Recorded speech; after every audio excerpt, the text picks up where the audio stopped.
Southeast Asia is a very important part of the world for New Zealand. We don't have to look at an atlas for too long to actually see that ASEAN countries are our closest Asian neighbours.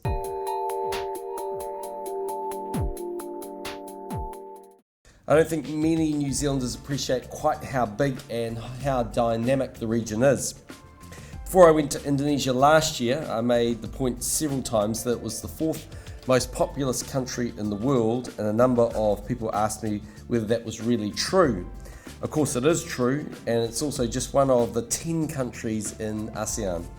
So ASEAN is the home of 620 million people, or a bit under 10% of the world population. That population is predominantly young, with 60% aged under 35, so it's a very young demographic.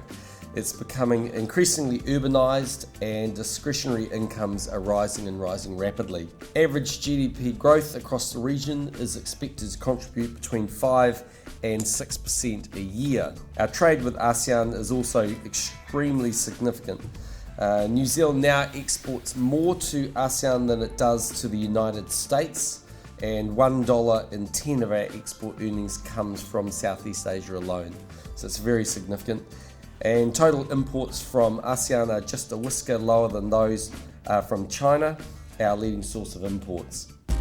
When it comes to increasing trade and investment, we have a very good starting point in terms of the ASEAN Australia-New Zealand FTA, which is an FTA of the highest quality.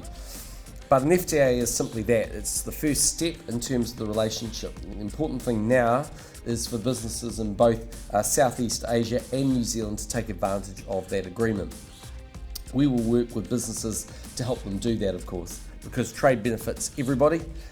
From New Zealand's point of view, we are a safe and reliable source of food for the growing populations of ASEAN. We have the technical expertise and knowledge to help countries develop and to value their natural resources.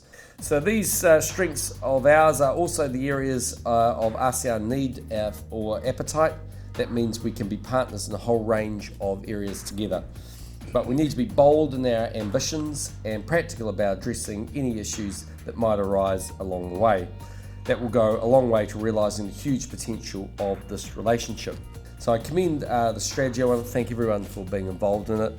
I think it's plain for everyone to see that over the last decade or two, there's been a tremendous shift in both the emphasis of New Zealand and in fact actually in terms of where we see world growth being dominated, and that is moving dramatically into the Asian and ASEAN region.